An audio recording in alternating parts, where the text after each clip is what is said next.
Assalamualaikum warahmatullahi wabarakatuh.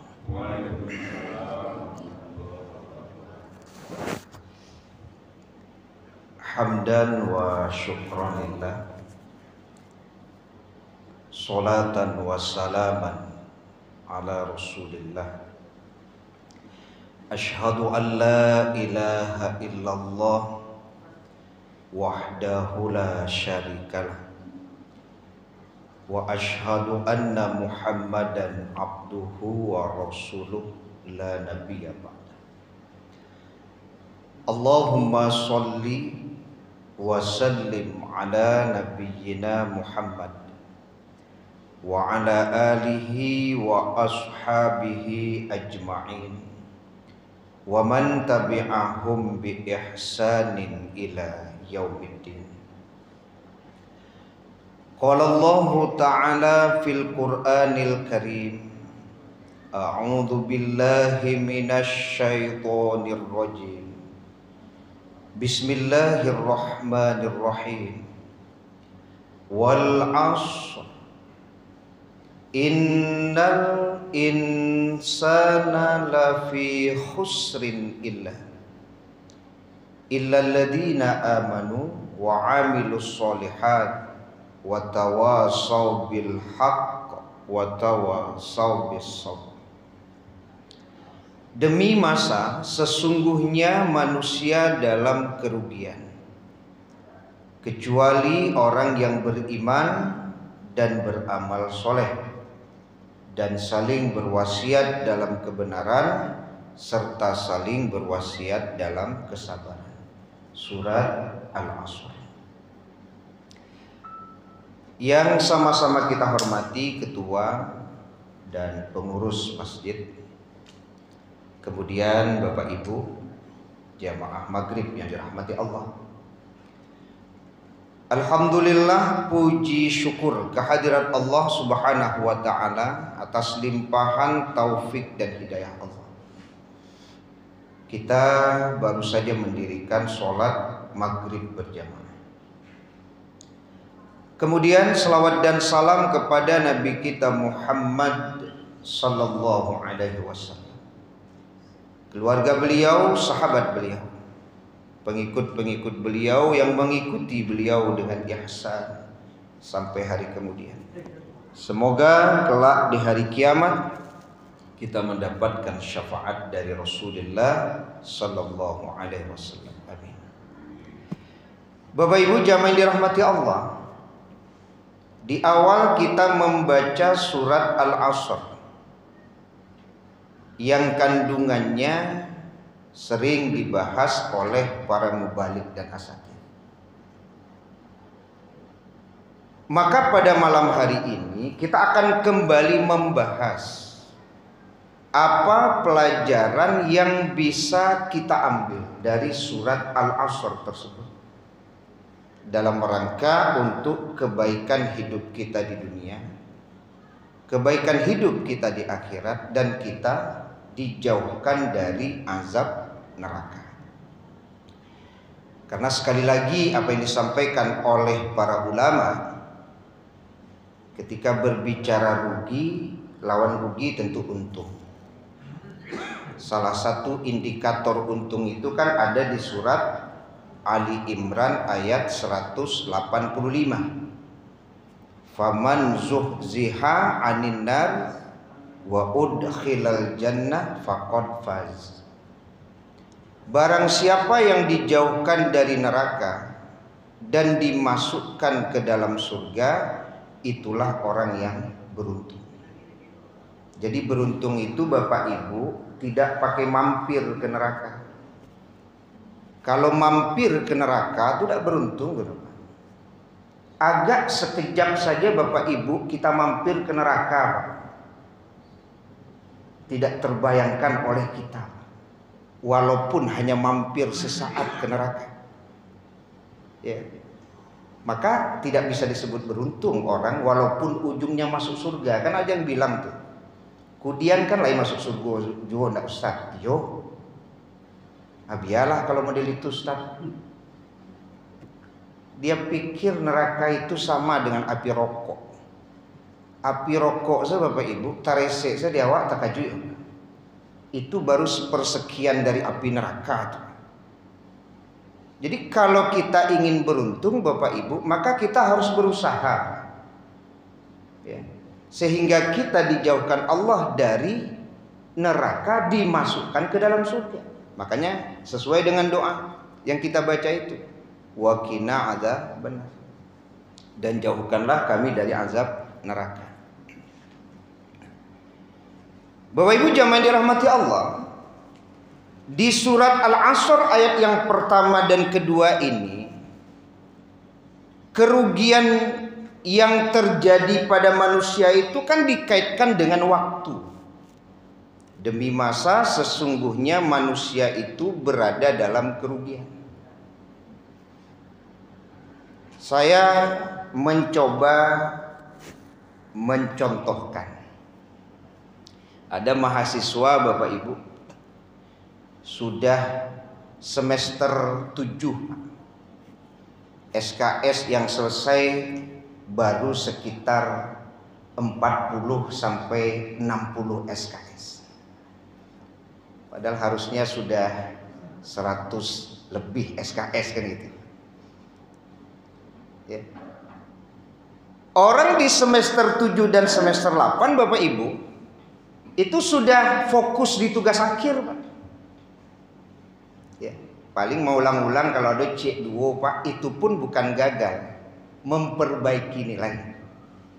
Mungkin boleh jadi ada di semester sebelumnya Pak nilainya B, sebenarnya bisa saja bawa. Cuman kok dapat dielokan menjadi A, itu diusahakan juga sambil menyelesaikan tugas akhir, nilai-nilai yang bisa dielokan. Kan model itu Pak, kalau mahasiswa. Ya. Artinya Bapak Ibu, boleh jadi kita hari ini ketika sudah berusia 40-50 itu harusnya fokusnya sudah tugas akhir Pak. Sambil memperbaiki, kok ada nilai-nilai yang perlu diperbaiki Pak. Iko orang lah fokus di tugas akhir Pak, awak bakal lebih jojo kuliah. Ya balok indah. Awak lah pensiun. SK pensiun Pak bagadayan. Ama minjam juga. Kan itu nanabus sampein dalam kaji kita sebelumnya. Ya. Orang sudah fokus tugas akhir, ini masih membuat persoalan juga Pak. Ya Bu ya. Dah jadi persoalan di ibu utang tuh. Walaupun bahasanya beko kalau mati Ustadz kan adonan melunasi hutang. Kok bukan masalah melunasi, membuka hutang itu salah tercelah. Ya. Harusnya sudah fokus tugas akhir. Ya. Jangan dibuka juga masalah itu lah. Ya. Jangan dibuka juga persoalan Pak. Ya kan? Fokus kan gitu. Kalau enggak, itu yang disebut rugi tadi Pak. Boleh Ustadz kan itu mau bahas di kajian sebelum anak kok nyosasaan justa. Aku nanya SK mama tuh, SK pensiun tuh, ya kan? Ancak di letak di bank mah, kan itu. Kita bantu juga anak-anak mama. Nyosong juga anak mah yoloki ibu, ya kan? Itu berarti belum juga fokus kita di tugas akhir Pak. Masih kuliah ke kuliah yuk. Ya kan? Aduh juga dibuka semester boleh Pak. Ya. Ya. Sama kalau umpamanya bahasa clearing nilai itu Bapak Ibu, logikanya kalau sudah fokus tugas akhir Pak, maka persoalan mata kuliah sebelumnya itu berarti kan tidak ada masalah. Makanya Ibu kalau sudah fokus tugas akhir, umpamanya kalau saya ibaratkan mahasiswa tadi, harusnya hari ini tidak ada lagi dendam gitu. Masa Pak umur 55, 60 masih mengurus mata kuliah, masalah dendam juga. Harusnya sudah fokus tugas akhir. Ikut dendam dibawa juga sampai kini lah Pak. Berang kadun sana masih ada juga Pak. Masalah tanah sapeta alun juga selesai. Dan warisan masih tergantung juga. Tapi kita sudah fokus tugas akhir Bapak Ibu. Kok masih buka mata kuliah lagi Pak? Itu kira-kira Ibu ya. Tidak rugi awak itu Bu.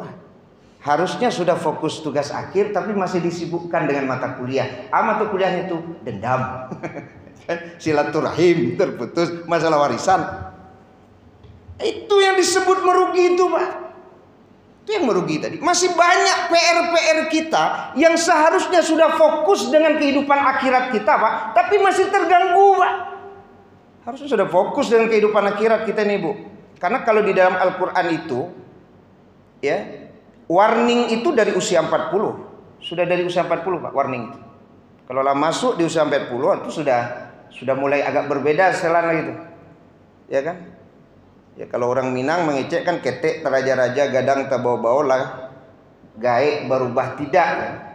Harusnya kalau 40 tahun ke atas itu memang kita sudah berada di posisi itu, Pak. Ya, sudah berada di posisi itu. Kalau enggak rugi kita. Ya. Di saat kita baru akan memulai baca Quran, Pak, nan kawan awak, Pak, lah hampir tiap malam baca Quran. Enggak rugi awak, Pak. Awak baru kamu mulai baca Quran, nan kawan kok, Pak, lah tiap malam baca Quran. Awak baru kamu mulai baca Quran. Ya. Awak baru kamu mulai tahajud, Pak, entah leka bisa tindak, Pak. Sementara kawan awak, Pak, lah biasa tahajud, Pak. Lampir tiap malam tahajud. Ya kan? Berarti ini kan masuk dalam kategori tadi ini, Pak. Wal asr innal insana lafi khusr. Ini berkaitan dengan waktu. Ya. Jadi kalau kita hubungkan dengan pendapat para ulama itu, Bapak Ibu, harusnya kalau sudah 50 kok, Pak, itu yang disebut tadi, menjalani tugas akhir. Jadi akhirnya memang fokus kita jelas. Tidak ada yang mengganggu lagi, Pak. Kalau dendam, Bu, itu masih mengganggu tuh pelaksanaan tugas akhir tadi. Kalau masih ada dendam, silaturahim terputus, Pak, yakin, Pak, ya, masalah riba, masalah pokoknya semuanya masih dikembang. Itu belum nyaman kita itu, Pak, belum nyaman itu, Bu, percayalah. Ya, ini kalau saya contohkan ke mahasiswa yang mengambil mata kuliah tadi gitu kan. Makanya kita berusaha, Bapak Ibu, ya, cobalah keliring nilai. Ya, mana tahu ada yang perlu kita perbaiki gitu kan. Ya, mana tahu yang harus ada yang memang harus kita tingkatkan kan gitu, Pak. Ya. Kasihan juga, Pak. Ya, sebagaimana yang pernah juga kita bahas kan. Usia-usia lanjut tapi masalah silaturahim yang rusak itu, Pak, memporsir pikiran. Ya kan? Ama tu Ustaz kan itu. Inyo tak pikir tu Ustaz. Inyo juga adiknya masih tangka. Tak fokus dicarinya. Sampai kini tak fokus Ustaz. Carilah kalau duduk tu. Tak kemana penganaknya baca kak juga adiknya. Masalah pusako. Itu yang saya katakan tadi, harusnya di usia itu, Pak, lah fokus untuk ibadah, untuk apa. Ini tidak fokus, kenapa? Ya, karena masalah itu tadi, Pak, cakak jo adik jo kakak gitu kan. Fokus deh. Ya, banyak gangguan lah gitu. Ya. Nah, jadi Bapak Ibu jamaah darah, itu poin satu dulu. Kemudian poin yang kedua, ya, ketika membahas tentang wal asri innal insana lafi khusrin ini, ya, kita masih mengambil juga contoh-contoh yang pernah saya sampaikan, Bapak Ibu. Itu kaitannya kan dengan efisiensi tadi kan. Efisiensi. Ya. Ya, artinya kalau umpamanya ada sebuah alat yang mampu mengeringkan 1 ton ya. Dulu saya pernah contohkan 1 ton gitu. Bahan yang dikeringkan, tapi kemudian hanya dikeringkan 100 kilo. Berarti kan efisiensinya rendah. Efisiensinya rendah. Karena kan alat itu mampu mengeringkan 1 ton tapi hanya digunakan mengeringkan 100 kilo. Efisiensinya rendah. Ya. Ini berkaitan dengan waktu, Pak. Karena Bapak Ibu boleh jadi hari ini kita punya waktu itu, kan itu. Punya waktu, Pak. Apalagi kalau memang aktivitas kita tidak ada lagi gitu kan. Sudah pensiun, anak cucu sudah sekolah.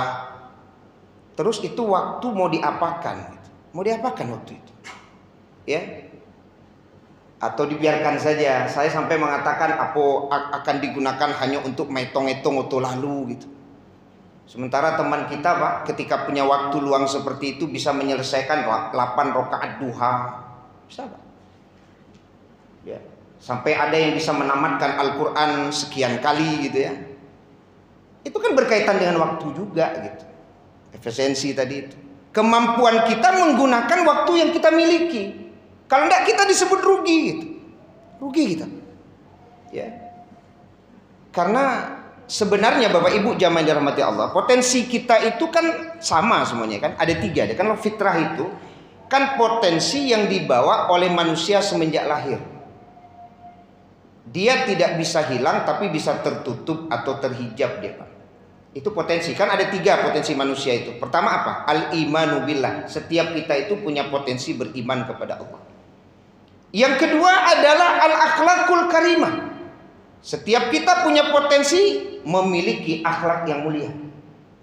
Kalau iman kepada Allah itu nanti lihat surat Al-A'raf ayat 172 itu, Pak. Setiap orang yang lahir itu pasti sudah beriman kepada Allah. Cuma nanti tergantung orang tuanya, Pak.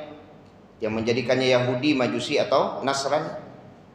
Kemudian yang ketiga itu adalah hubbul khair wa raddu bisyarri. Mencintai kebaikan dan membenci keburukan. Itu fitrah. Setiap manusia pasti punya hati nurani. Karena hati nurani itu bagian dari fitrah. Jadi iman kepada Allah, al-akhlakul karimah, kemudian hati nurani tadi. Cinta kebaikan atau kebenaran, membenci keburukan. Saya sampai pernah membaca dulu Bapak Ibu, sekelas ketua bajing loncat saja masih punya hati nurani kan begitu. Ya, mungkin Bapak Ibu pernah membaca itu. Ya. Karena malam hari kerjanya bajing loncat, Pak. Ketua pula lagi. Ya, asalkan mobil lewat, tidak dikawal lah, lalu jangan itu. Tapi pagi hari Ibu, dia berkebun, Pak. Dia berkebun. Sebenarnya tuh ini berkebun ya, Pak. Banyak hasil jarahan bajing loncatnya kan itu. Rupanya pas ditanya kenapa berkebun, jawabannya hasil dari saya bajing loncat itu biar saya dan anggota saya menikmati, tapi 1% pun tidak akan pernah saya berikan untuk istri dan anak-anak saya, karena istri dan anak-anak saya hanya akan saya berikan dari yang halal dan baik. Sekelas ketua bajing loncat sebab untuk anak di orang rumah tidak namu maginan haram kan itu pasti. Hati nurani. Iko awak ndak bajing loncat loh. Yang dibawa pulang dan haram loh. Lebih parah loh dari bajing loncat. Nah, itu namanya adalah fitrah. Nah, kenapa kemudian kita dikatakan merugi? Karena ternyata potensi-potensi itu tertutup. Tertutup, Pak. Dia tidak akan hilang. Iman kepada Allah tidak akan pernah hilang, Pak. Dia tertutup. Akhlak mulia itu tidak akan pernah hilang. Cuma dia tertutup. Kecintaan terhadap kebenaran dan membenci keburukan itu tidak akan pernah hilang, cuma tertutup. Mungkin boleh jadi selama ini, Pak, kita disebut merugi sampai usia 50, 55, karena boleh jadi potensi tadi itu tertutup. Karena mungkin kita bekerja di tempat pekerjaan, Pak, yang memang tidak hidup ketiga-tiganya. Iman kepada Allahnya tidak didukung oleh pekerjaan kita, Pak. Akhlak mulia tidak didukung karena oleh komandan pun disuruh baca lihat tengok sebentar. Tak mau dari kopak jadi tu lu buat luru-luru iwana mah. Tambah stay angko ya bakal luru jadi Pak awak kerajo situ ya. Itu kan tertutup ya tuh Pak. Kopak caranya kopak rugi kawan, jangan dipikir juga rugi kawan tuh lah awak dan perlu aja. Alah tertutup lo boleh tuh. Jadi boleh jadi sampai pensiun Pak. 3 potensi ini tertutup dari diri kita karena memang pekerjaan kita gitu. Abang mengecek tidak merugi lah sampai 60 masih bersyukur lagi duit jo habis pensiun Pak. Alai bisa menata diri kan. Yang bedolin pensiun mati Pak. Fitrah kau tertutup sudah. Boleh jadi Bapak Ibu pekerjaan kita lah yang membuat tertutupnya potensi ini Pak. Ya. Lingkungan juga, kan lingkungan juga berpengaruh itu Pak. Lingkungan berpengaruh, teman-teman juga berpengaruh itu Pak. Makanya kalau kita berteman dengan orang yang menjual minyak wangi, tidak dibeluk pun minyak wanginya Pak, harumnya dapat juga. Kalau banyak berteman dengan tukang pandai besi, mah asok tuh malah kek jadi bajoan itu pengaruh juga Pak. Ya, sehingga potensi-potensi ini ternyata sampai usia-usia 50 ternyata tidak terbuka. Ini yang disebut merugi, berkaitan dengan waktu. Ya kan? Berkaitan dengan waktu. Nah, maka Bapak Ibu jamaah dirahmati Allah, di surat Al-Asr ini kan ada 4 Pak. Bagaimana agar kita tidak merugi walaupun memang sudah di penghujung waktu Pak. Ya. Maka yang pertama itu adalah illalladzina amanu, kecuali orang yang beriman. Jadi kalau orang yang beriman itu Bapak Ibu, maka tidak akan merugi berkaitan dengan waktu kalau dikaitkan dengan keimanan. Ya. Iman itu kan kaitannya dengan kecintaan gitu. Al-iman yazid wa yanqus, iman itu naik, iman itu turun gitu ya. Ya. Makanya memang ada kalimat kan jaddidu imanakum, yang diperintahkan itu Bapak Ibu memang memperbaharui keimanan. Makanya menghadiri majelis-majelis ilmu itu bagian dari memperbaharui keimanan, Pak. Supaya nilai-nilai kerugian itu bisa kita perbaiki. Ya kan? Kan di majelis-majelis ilmu kita akan mendapatkan itu Bapak Ibu, berkaitan dengan ibadah, berkaitan dengan akhlak, berkaitan dengan muamalah. Ya kan? Semuanya akan dibahas. Masing-masing ustadz ada pembahasannya. Tujuannya apa? Dalam rangka ada keimanan tadi, Pak. Maka itu yang disebut jadidu imanakum. Semoga dengan sebab iman yang diperbaharui tadi, ya, potensi yang kita miliki itu bisa terbuka dia lagi, Pak. Bisa terbuka. Kan banyak orang yang potensinya tertutup kemudian menjadi terbuka. Termasuk juga berkaitan dengan ibadah. Karena iman itu kan motivasi itu, Bu. Motivasi itu. Ya. Jadi kalau umpamanya kita melaksanakan jadidu imanakum, maka motivasi itu akan muncul. Sama dengan ketika umpamanya seorang ustadz memberikan contoh, ya, contohnya Rabi'ah bin Malik al-Aslami itu, Pak, ya, Ka'ab bin Rabi'ah bin Malik al-Aslami, ya, yang kemudian berkeinginan untuk bisa menemani Rasulullah kan di surga kan. Maka jawaban Nabi, ya, bantulah aku, ya, agar permohonan engkau itu terwujud dengan apa? Memperbanyak sujud. Itu salah satu contoh. Ya. Artinya ketika kita menghadiri majelis-majelis ilmu, kemudian ada salah satu hadis yang kemudian mampu memotivasi keimanan kita, maka dengan sebab itu kan terjadi perubahan. Yang biasanya malas sholat sunnah, Pak, sekarang jadi rajin sholat sunnah. Karena ada motivasi di situ. Keinginan kita untuk bersama Nabi nanti di surga. Sama juga dengan kisah Bilal bin Rabah. Apa yang membuat suara sendal engkau sudah ada di surga, padahal engkau masih ada di bumi? Padahal Bilal itu bukan Nabi, Pak.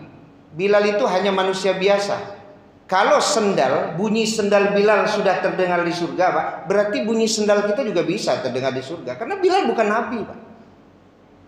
Cuman sekarang apa yang memotivasi kita supaya langkah kita juga sudah ada di surga walaupun kita masih di bumi? Maka kan ditanya oleh Nabi, apa yang kau lakukan Bilal? Ya kan? Maka kata Bilal, diantaranya Bapak Ibu, beliau itu kalau berhadas, beliau senantiasa langsung berwuduk gitu. Berarti kan ada keistiqomahan menjaga wuduk tuh. Coba baca nanti Bapak Ibu di hadis tersebut. Jadi kalau beliau berhadas, beliau selalu sambung dengan wuduk. Jadi tidak pernah wuduk ini lepas, kata Bilal. Dan setiap ambil wuduk, beliau selalu sholat sunnah 2 rakaat. Inilah yang dikenal dengan sholat sunnah syukrul wuduk. Berarti kan ada motivasi, ya kan? Kan ada kecintaan yang muncul di kita ya. Mudah-mudahan ini bisa memotivasi kita sekali lagi untuk memperbanyak kemudian apa? Sholat sunnah. Ya, terutama yang kita bahas di hadis Nabi tadi apa? 2 rakaat yang disebut sholat sunnah syukrul wudu. Mudah-mudahan langkah kita juga terdengar nanti di surga walaupun kita masih berada di bumi ini. Kemudian yang kedua apa? Yang kedua adalah wa amalus sholihat, wa amilus sholihat, artinya melakukan amal soleh. Itu supaya kita tidak merugi, Bapak Ibu. Amal soleh itu kan amila ya'malu. Pekerjaan yang dilakukan dengan penuh kesadaran. Sholihat itu apa? Bermanfaat bagi diri dan orang lain. Ternyata amal soleh ini Bapak Ibu bisa membuat kita jauh dari kerugian. Kan ada juga orang yang hanya berpikir untuk ibadah individu, Pak. Yang pentingnya rajin sholat, rajin puasa. Tapi orang kematian tidak pernah hadir, gotong royong tidak pernah satu, diundang rape tidak pernah hadir. Dia hanya mikir diri sendiri, Pak. Menolong orang tidak mau gitu. Ya. Padahal yang namanya amal soleh itu Bapak Ibu, salah satu penyebab orang itu tidak akan pernah merugi dalam hidupnya. Kalau di surat An-Nahl ayat 97, jaminan dari Allah kehidupan yang baik itu salah satunya karena amal soleh. Tidak akan rugi gitu. Jangan Bapak Ibu berpikir bahwa Ibu sehat hari ini gara-gara Ibu rajin berolahraga, walaupun itu ikhtiar. Jangan kemudian Bapak Ibu bilang hari ini bahwa keluarga Ibu itu harmonis, baik-baik saja karena duit Bapak Ibu ada. Enggak juga. Boleh jadi kebaikan itu kita dapatkan sekali lagi Bapak Ibu karena amal-amal soleh kita. Ya, yang kita tidak tahu amal soleh yang mana. Karena jaminan dari Allah, baik laki-laki maupun perempuan yang beriman, kalau dia melakukan amal soleh, jaminannya apa? Falanuhyiyannahu hayatan thayyibah. Yakinlah, Allah akan memberikan kepada kita kehidupan yang baik dengan syarat amal soleh. Kemudian yang ketiga adalah watawasabil haq. Ada keinginan kita untuk saling berwasiat dalam kebenaran, Pak. Itu juga membuat kita tidak merugi. Memang ada keuntungan balighu anni walau ayah. Ada keberanian kita menyampaikan kebenaran kepada orang secara psikologi, Pak. Itu akan mampu membuat kita berubah. Ya. Walaupun kita belum, Pak, contoh. Kerjakan, Pak, tahajud itu bagus. Itu adalah kebiasaan orang soleh. Pagi hari kita menjadi semangat. Padahal kita belum mengerjakan tahajud. Tapi ketika kita menyampaikan kebenaran, kata ulama, itu adalah motivasi bukan hanya untuk orang, sebenarnya untuk diri sendiri juga, Pak. Maka jangan takut menyampaikan kebenaran, kata ulama, walaupun kita sendiri belum pernah melakukannya. Nah, ini nih intinya Bapak Ibu. Jangan pernah takut menyampaikan kebenaran kepada orang walaupun kita sendiri belum pernah melakukannya. Karena sekali lagi, itu motivasi untuk diri. Ya. Karena kan sekali lagi Bapak Ibu, sama dengan doa, Pak. Kalau kita mendoakan orang lain, malaikat juga mendoakan seperti doa kita untuk orang lain. Jadi kalau kita mendoakan kebaikan bagi orang, malaikat juga mendoakan kebaikan untuk kita. Artinya apa? Kalau kita menyampaikan kebenaran kepada orang, semoga kita juga mendapatkan doa dari malaikat agar Allah memudahkan kita untuk mengerjakan kebenaran yang kita sampaikan juga kepada orang. Kan itu artinya. Kemudian yang keempat, Bapak Ibu, di sini dijelaskan bahwa agar kita tidak merugi itu apa? Watawasawbis sabr. Saling berwasiat dalam kesabaran. Ya. Jadi kalau berbicara tentang sabar ini kan memang ada tiga kata ulama. Yang pertama sabar dalam menjalankan ketaatan, yang kedua sabar dalam meninggalkan maksiat, dan yang ketiga itu adalah sabar dalam menghadapi takdir Allah. Nah, makanya kan ada kesabaran. Ya, jadi kalau watawasaw bisabri berarti saling berwasiat dalam kesabaran. Ya. Semoga apa yang kita lakukan hari ini kan bagian dari saling berwasiat dalam kebenaran dan juga saling berwasiat dalam kesabaran. Ya. Salah satunya ada di majelis ilmu. Jadi kalau umpamanya tidak menghadiri majelis ilmu, kira-kira dalam keseharian kita Bapak Ibu, watawasabil haq watawasabil sabri ini adanya di mana? Kan harus ada pertanyaan. Kan ada 4 nih. Pertama iman, yang kedua amal soleh, yang ketiga watawasabil haq watawasabil sabri itu letaknya di mana gitu. Ya. Kalau bermajelis atau kalau seorang guru, ya semoga dengan beliau mengajarkan kebenaran dan kesabaran itu ya wujud dari watawasabil haq watawasabil sabri gitu. Ketika kita bukan guru, ya kan? Anggaplah ibu adalah seorang ibu rumah tangga, bagaimana mengambil peranan watawasabil haq watawasabil sabri agar kita tidak termasuk kategori orang yang merugi. Ya. Artinya harus ada ya. Hal sederhana sebenarnya Bapak Ibu, ketika mungkin kita mengajak tetangga kita untuk sama-sama menghadiri majelis ilmu, itu kan bagian dari watawasabil haq watawasabil sabri. Sekali lagi, walaupun orang itu belum ikut, Pak, majelis ilmu, ya kan belum berhasil loh. Alunjo berhasil loh Ustaz, diajak Alunjo namo-namo, tapi ibu sudah mengambil peranan ini, sehingga kita tidak disebut merugi, Pak, karena kita kan sudah mengajak walaupun memang belum berhasil. Maka ambil peluang itu supaya kita tidak merugi, Pak. Ya, jangan kemudian dipangkas, alamat lacok mana aja lah nyinyi awak ini yang salah lagi kabar ubah hendak urusan ninyo berarti enggak mengambil ini gitu. Jadi sebenarnya watawasau bil haq watawasau bis sabr ini banyak yang bisa kita lakukan, Pak. Pai ke Mas Haji, Pak. Mencari anak-anak yang masih bermain, peluang ini bisa diambil, Pak. Tapi kebanyakan orang kan diam saja. Ini lewat. Padahal kan bisa saja. Nah, orang ke maghrib lah. Tidak ke Mas Haji. Pakailah sarwak. Apa itu bukan watawasau bil haq watawasau bis sabr? Orang kini kan banyak cuek, Pak. Ini lewat deh ke anak-anak. Orang ke maghrib, Pak. Tidak ada sedikit pun kalimat dia untuk mengajak. Nah, kan itu. Itu kan di padian sana anak kok gitu. Nah itu hal sederhana yang hari ini mungkin tidak terjadi, Pak. Coba lihatnya berjalan ke Mas Haji lurus ya, Pak. Ya kan? Padahal ada orang-orang di sekitar dia yang dia kenal, Pak. Paling tidak kalau anak-anak kan bisa kita ajak. Itu namanya watawasau bil haq watawasau sabri, supaya kita tidak termasuk kategori orang yang merugi tadi, Pak. Nah, mudah-mudahan. Jadi banyak yang bisa kita lakukan. Jadi Bapak Ibu jamaah dirahmati Allah, kembali sebagaimana yang dibahas juga oleh para guru-guru kita, tentu ini sudah sering dibahas. Agar kita tidak merugi itu pertama adalah iman. Maka berusahalah Bapak Ibu untuk senantiasa memperbaharui keimanan. Salah satunya tentu dengan bermajelis, menuntut ilmu. Yang kedua apa? Amalus sholihat. Pokoknya asalkan ada peluang melakukan amal soleh, ambil peluang itu, Pak, sekecil apapun.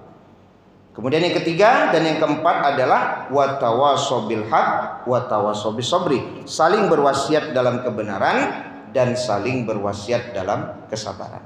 Semoga ketika ini yang kita lakukan, kita tidak termasuk kategori orang yang merugi tersebut. Saya buka diskusi dan tanya jawab, silakan Bapak Ibu berkaitan dengan surat Al-Asr tersebut. Silakan kalau ada. Ya. Silakan di belakang, Bapak. Iya, Pak. Waalaikumsalam warahmatullahi wabarakatuh. Tadi Ustaz mencontohkan. Iya. Sudah umur 40, iya. Belum juga terbuka. Iya. Penutupnya tadi. Kemudian menurut saya orang itu akan tidak merugi, ya. Apakah dia akan beruntung, ya? Iya. Dalam perjalanannya. Kalau seandainya nanti dia terbuka, kan begitu? Iya. Nah, dia beruntungnya apabila terbuka pintu-pintu itu nanti, Iya. kan begitu? Iya. Nah, jadi dalam hal ini kita kan apa namanya? Dia tidak terbuka sampai akhirnya baru dia merugi. Iya. Nah, kan begitu? Iya. Tapi dalam perjalanan dia terbuka, dia beruntung. Iya. Kan begitu, Ustaz? Betul. Nah, umpamanya selama ini orang itu kan berjahat, bermaksiat dan sebagainya. Tapi akhirnya tobat ya. Iya. Nah, kan terbuka itu banyak. Berarti dia beruntung. Iya, termasuk beruntung. Nah, ya. Jadi yang 4 tadi itu kan itu artinya kan Ustaz. Ya, yang bisa diamalkan. Yang bisa diamalkan. Supaya kerugian itu menjadi sebuah keberuntungan kan begitu. Ya. Jadi kita merubah dari yang tidak beruntung ke beruntung. Iya. Betul. Jadi begini, Pak. Kalau yang kita pahami dari apa yang disampaikan para ulama sebagai salah satu bahan evaluasi terhadap diri, karena di Al-Qur'an itu memang disebut usia 40. Ketika kita sudah berusia 40 atau lebih, kemudian kita masih belum juga meninggalkan perbuatan dosa dan maksiat, maka itu menjadi bahan evaluasi. Karena kan khawatirnya sebagaimana yang disampaikan oleh ya para alim lah ya.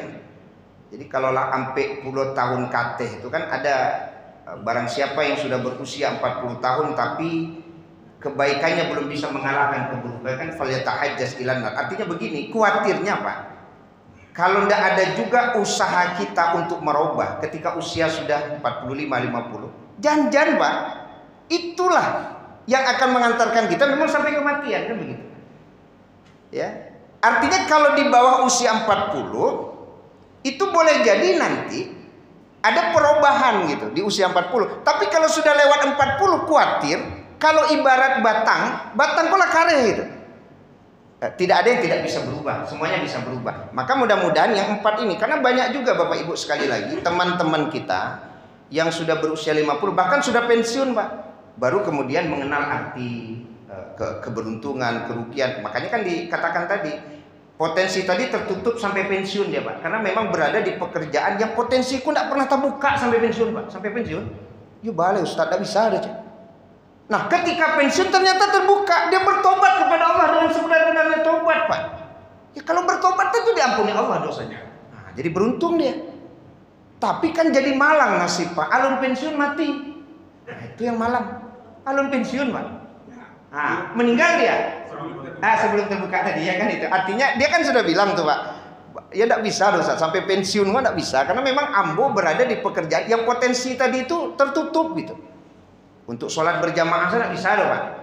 Kadang mencilok-cilok waktu untuk sholat, saking sibuknya di pekerjaan itu kan begitu kira-kira Pak. Kan ada pekerjaan-pekerjaan yang memang seperti itu dia Pak. Nah, tapi alhamdulillah ternyata ketika dia pensiun, nah itulah yang hidayah. Tapi tidak sedikit juga Pak orang yang ketika pensiun memang tidak terbuka dia. Paski beraka. Oh pasti. Tidak terbuka dia. Nah kalau tidak terbuka itu mungkin ketemu pepatah orang tua itu Mak, yang ketek taraja-raja gadang terbawa lagai berubah tidak. Ya tidak berubah loh Pak. Sama lehainya sholat waktu dulu kerajo Pak, sama leh dulunya pas lah pensiun. Sama lehainya barek ke masjid, lah pensiun barek ke masjid Pak. Itu iya basobo. Itu yang ditakutkan kan itu. Itu yang ditakutkan.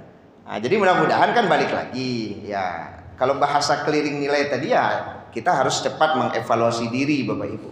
Supaya sekali lagi di usia-usia 40 tahun ke atas itu memang fokus kita jelas gitu ya. Fokus kita jelas. Ya, tidak harus 50 Pak pendapat ulama. Di 40 deh. Jadi kalau sudah 40 harusnya sudah mulai Pak. Ya, ada kenikmatan baca Quran kan sekali lagi itu. Ada kenikmatan meninggalkan dosa dan maksiat itu di 40 tahun ke atas. Kecek kawan capek banget 40 aja. Dah harus 60 di 40. Jadi kalau usia 50 masih terasa nikmat juga maksiat, itu berarti sudah rugi. Ya, masih nikmat maksiatnya Bu. Daripada ibadah itu ya harus apalah kita tuh. Menangisi diri lah bahasa itu kan. Ya. Iya Bu ya. Ya artinya ya nikmat itu harusnya sudah di ibadah-ibadah tadi lah gitu. Sebagaimana yang dikatakan Nabi Pak. Wa ju'ilat li qurrata aini fi shalah. Bahwa Allah menjadikan kenikmatan aku itu ada di sholat gitu. Ya kan? Bagaimana itu? Kalau ada di kita itu alhamdulillah itu Pak. Jadi nikmat itu memang kalau sholat gitu. Kita sehingga sholat duha itu memang bisa sekian rakaat gitu. Tahajud bisa sekian rakaat karena memang terasa nikmat gitu. Terasa nikmat. Kalau dua-duanya masih dilakukan bagaimana? Nah, itu persoalannya tadi, Pak. Persoalannya tadi kan di situ.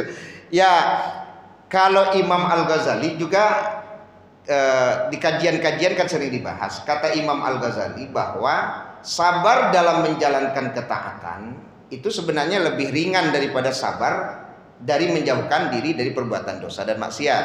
Kan itu yang pernah kita bahas. Contoh, kalau ada ibu-ibu 20 orang yang bisa sholat 5 waktu berjamaah. Pertanyaan, dari yang 20 itu siapa? Berapa orang yang bisa meninggalkan bergunjing? Kan payah Pak. Dari 20 orang Pak yang rajin berjamaah ke masjid, yang meninggalkan bergunjing kira-kira berapa orang Pak? Mudah-mudahan jawabannya amboce Ustaz. Alhamdulillah. Hanya ibu. Iya, kini apa-apa kan ya Pak? Sebab kece ibu-ibu nambah gunjing gini Ustaz, ada ibu-ibu apa-apa hobi lo bergunjing. Nah, satu lagi Pak, saya berbicara. Kalau Nabi kemudian mengatakan ayakunul mu'min kadzaban, apakah mungkin orang beriman itu berdusta? Jawaban Nabi kan tidak. Karena berdusta itu sifat mustahil Nabi Pak. Sekarang berani tidak Bapak Ibu mengatakan bagi saya mustahil berdusta? Kalau berani Bapak Ibu mengatakan bagi saya mustahil berdusta, semoga beruntung. Cuman balok ke mengecek mustahil kan? Awak masih hobi juga betul. Ya, hobi juga mencari ya. Nah, kalau mustahil berdusta bagi Nabi Pak, harusnya berdusta itu mustahil bagi kita Pak. Ya, karena pengecut mungkin bagi orang beriman Pak, pelit mungkin bagi orang beriman, tapi bohong tidak mungkin ada pada orang beriman. Artinya apa? Kebohongan bisa menggugurkan keimanan seseorang. Jadi rugi dia. Nah, itu salah satu. Jadi Bapak Ibu jangan dirahmati Allah Subhanahu wa taala, semoga sekali lagi ya, yang 4 ini selalu ada dalam kehidupan kita agar kita tidak merugi. Lebih-lebih berkaitan dengan waktu. Yang kita khawatirkan kan, sekali lagi saya minta waktu sedikit, mautul fujaah. Yang paling ditakutkan itu kan mati mendadak. Tapi sebenarnya mati mendadak itu kebaikan bagi orang beriman. Ibu mau tidak mati dalam keadaan sholat berjamaah? Nah, itu berarti mati mendadak, karena ibu tidak ada apa-apa. Bapak mau tidak mati di saat baca Quran? Mau.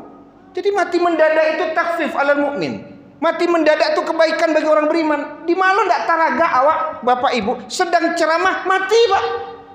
Siapa tidak taraga tuh pak? Siapa tidak taraga bu? Sedang berjamaah tak telungkui sama. Siapa yang tidak ingin mati seperti itu? Nah, itu yang mati mendadak itu pak. Tapi kalau bagi orang kafir mati mendadak tanya ayo itu persiapan tidak ada.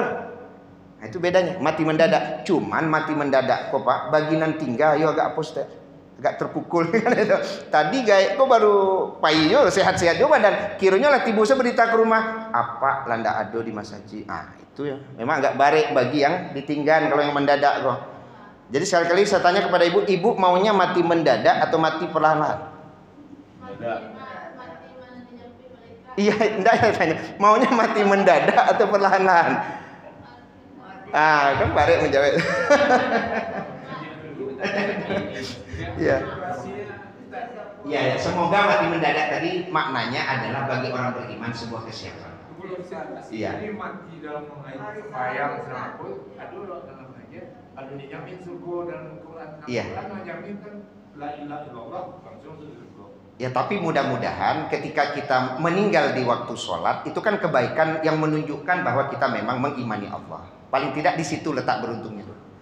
Ya, artinya kita dimatikan dalam keadaan yang baik lah. Itu kan disebut husnul khotimah. Oh, jaminan surga itu bisa juga kita kan. Itu berarti kan disebut su'ul khotimah. Nah, jadi kalau bahasa husnul khotimah berarti kita dimatikan Allah dalam mati yang baik. Mati yang baik itu ya kita dimatikan dalam keadaan ya sedang beribadah, itu kan mati baik. Sedang bekerja, sedang mencari nafkah, itu termasuk mati baik. Tapi kalau dalam keadaan sedang berzina, sedang minum minuman keras, sedang karaoke di tepi batang air, banyak yang karaoke di tepi batang air itu kan. Labut usia lanjut dah karaoke kok sedang karaoke kok. Ya, kita tidak membahas neraka surganya, tapi yang jelas keadaan akhir dari kematian seseorang itu bisa masuk dalam kategori apakah dia husnul khotimah atau su'ul khotimah. Karena nanti yang memastikan surga neraka itu kan Allah. Tapi kan orang tetap saja deh ibu nyoleh sedang bagoyang di atas pentas mati. Nah, itu kan su'ul khotimah kalau bahasanya gitu. Mudah-mudahan sebagaimana disampaikan Ibnu Katsir, kita akan dimatikan sesuai dengan amal yang kita istiqomahkan. Semoga itu yang kita bahas. Kalau Bapak Ibu istiqomah sholat tahajud, semoga kita dimatikan saat tahajud. Kalau kita istiqomah baca Quran, semoga Allah mematikan kita di saat baca Al-Quran. Subhanakallahumma bihamdika.